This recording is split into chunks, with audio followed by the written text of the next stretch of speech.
Good morning everyone. Deepti S के education hub channel पर आपका स्वागत है। पिछले वीडियो में हम प्रश्नावली 5.2 को स्टार्ट कर चुके हैं। आज हम इस प्रश्नावली के आगे के क्वेश्चन हल करेंगे। दिया है 3 अंकों वाली कितनी संख्याएं 7 से विभाज्य है। हम जानते हैं कि 3 अंकों वाली संख्याएं जो 7 से विभाज्य वो होती हैं 105, 112, 119, 126, डैश डैश डैश 994। 994 के बाद जो संख्या है जो 7 से विभाज्य है वह है 4 अंकों की आएगी। इसलिए दिया है प्रथम पद ए का मान 105 होगा और अंतिम पद एल का मान 994 है। हम जानते हैं सार बनता है डी बराबर 112 माइनस 105 बराबर 7 प्राप्त होगा। हम जानते हैं कि जब अंतिम पद दिया हो तो सूत्र होता है एल बराबर A plus N minus 1 into D. L का मान 994 बराबर 105 प्लस एन माइनस 1 इंटू 7। तो 994 बराबर 105 प्लस 7 को जब एन माइनस 1 से गुणा करेंगे तो 7n माइनस 7 मिलेगा। 994 बराबर 7n प्लस 98 और 7n बराबर 994 माइनस 98। तो 7n बराबर हमें 896 प्राप्त होगा और n का मान ज्ञात करने के लिए 896 में हम जब 7 का भाग देंगे तो हमें 128 प्राप्त होगा। अर्थात 3 अंकों वाली 128 ऐसी संख्याएं हैं टोटल जो 7 से विभाज्य हैं। नेक्स्ट क्वेश्चन है किसी समांतर श्रेणी के चौथे तथा 8वें पदों का योग 24 है तथा छठे और 10वें पदों का योग 44 है तो समांतर श्रेणी के प्रथम 3 पद ज्ञात कीजिए। हम जानते हैं कि प्रश्नानुसार चौथा पद और 8वें पदों का योग A4 प्लस A8 बराबर 24 दिया हुआ है। चौथा पद होगा A प्लस 3D प्लस 8वां पद होगा A प्लस 7D बराबर 24। इसलिए हम देखेंगे कि इनको जोड़ने पर 2a प्लस 10d बराबर 24 मिलेगा। इसे हमने समीकरण नंबर 1 माना है तथा प्रश्नानुसार A6 प्लस A10 अर्थात छठा और 10वें पदों का योग 44 है। इसलिए A6 का मान होगा A plus 5d plus A10 का मान होगा A प्लस 9d बराबर 44 और इनको जोड़ने पर 2a प्लस 14d बराबर 44 प्राप्त होगा। इसे हमने समीकरण नंबर 2 माना। समीकरण 2 में से समीकरण 1 को घटाने पर 2a plus 14d minus 2a minus 10d बराबर 44 माइनस 24। इसलिए 2a में से 2a कट जाएंगे और 14d में से 10d घटाएंगे तो 4d बराबर 20 मिलेगा। इसलिए d बराबर 20 को जब 4 से डिवाइड करेंगे तो 5 प्राप्त होगा।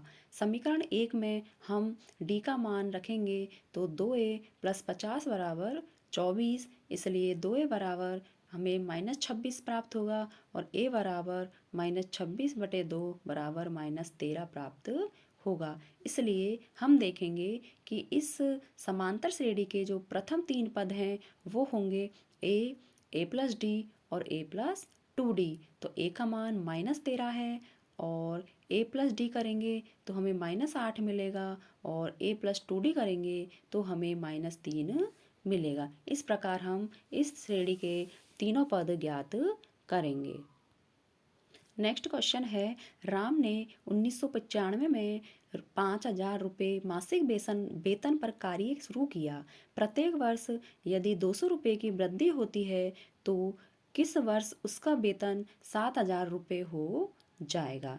प्रश्नानुसार यदि हम इससे समांतर श्रेणी बनाएंगे तो 5,000 और प्रति वर्ष जब 200 रुपये उसमें ऐड करेंगे तो 5,000, 5,200, 5,400 इस प्रकार हमें जो लास्ट वेतन है वो 7,000 मिलेगा। हम जानते हैं कि अंतिम पद एल बराबर होता है A plus N minus 1 into D.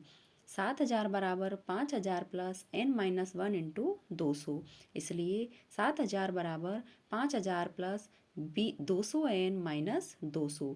7,000 बराबर 200n प्लस 4800 मिलेगा और 200n बराबर 7000 माइनस 4800 करेंगे तो 2200 मिलेगा।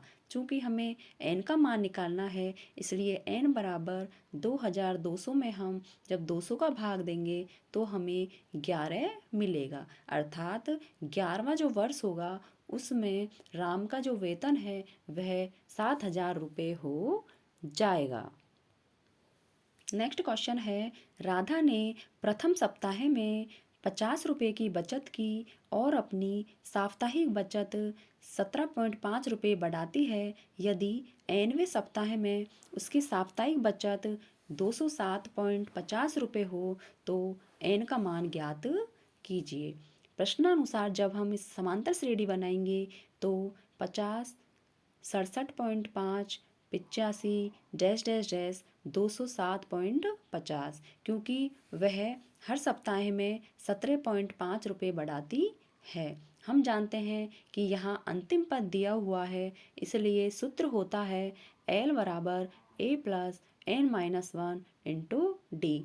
यहाँ पर L का मान दिया है 207.50 बराबर A का मान है 50 प्लस n-1 और D का मान है 17.5। 207.50 बराबर होगा 50 प्लस, जब 17.5 को हम n-1 से गुणा करेंगे तो 17.5 n-17.5, इसलिए 207.50 बराबर 17.5 n प्लस 32 माइनस 5। चूँकि 50 में से हमने 17.5 को घटा दिया इसलिए 17.5 n बराबर 207.50 में से हम 32.5 को घटा देंगे। इस प्रकार 17.5 n बराबर हमें 175 प्राप्त होगा, क्योंकि 207.50 में से हमने 32.5 को घटा दिया। अब हम n का मान ज्ञात करेंगे तो n बराबर 175 बटे 17.5। चूँकि हम जब दशमलव के पद को हटाएंगे तो दशमलव के बाद एक पद है इसलिए अंश में एक जीरो बढ़ जाएगी। अर्थात अब हम 1750 को 175 से जब भाग देंगे तो हमें 10 प्राप्त होगा। इस प्रकार हम देखेंगे कि राधा ने कुल 10 सप्ताह में जो बचत की वह 207.50 थी। इस प्रकार हम इस वीडियो में प्रश्नावली 5.2 को कंप्लीट कर चुके हैं। अब हम प्रश्नावली 5.3 को अगले वीडियो में स्टार्ट करेंगे। यदि आपको हमारा चैनल अच्छा लगे तो हमारे चैनल को लाइक कीजिए, सब्सक्राइब कीजिए एंड शेयर कीजिए। मिलते हैं नेक्स्ट वीडियो में। Thank you.